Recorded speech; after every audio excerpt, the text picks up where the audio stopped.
haddaba maxay ka dhigan tahay markaad naftaada ka carartid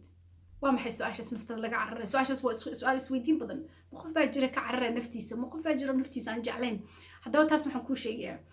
inaan nahay noole ku nool everyday inaan aragtideenu ay qabato waxyaalaha kale oo bannaanka naga baxsan oo aragtideena aysan dib ugu soo noqon karin inay aragto bal wax naga qaldan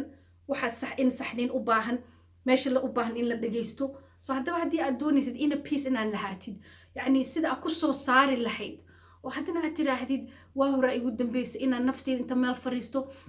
nabadgelyo aan dareemo nabadgelyada gudaha weliba waxay nabadgelyada gudaha timaadaa markii la dhageysto oo aansan nafta laga cararin oo faras aadan qaadan wadda highway aadan isku tuurin faraskaas suu orda meel buu istaagaya adigii haddana kusoo noqonaysa naftaada dib ayaa ugu soo noqonaysaa qofka markuusan ina peace lahaysan oo gudaha ah maxuu dareemaa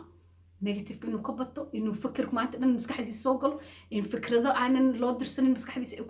ay guryo ka dhistaan ay maanta dhan kusoo noqnoqdaan sideeba hadda uga soo noqon kartaa sidee ku dhisi kartaa videogan wuxuu la socdaa kii hore inaad ina peace yeelatid ina peace waxaad ku yeelan kartaa boqolaal dad waxaad arkaysaa qur-aanka waan dhageystaa wax walbaan sameeyaa laakiin still waxaana dareema way dhageystaan laakiin mana dhageystaan what does that mean way dhageystaan mana dhageystaan that time waxaa ula jeedaa markay dhageysanayaan maskaxdii ma joogto way maqan tahay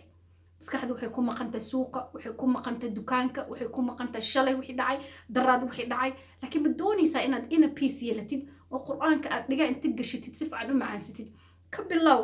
inaad 10 aayad markaad dhageysanaysid oo dhagaha aad gashatid dhagahaagu aad sawir samaysatid maskaxdaada visualize ah aayadaas dhawaaqeeda inay cirko dhan isku shareeran tahay oo qalbigaaga gudaha inta gasho mudma'inna ka dhigaso oo aad ka dareemaysid xasilooni soo haddaba naftaada ka cararid السلام عليكم.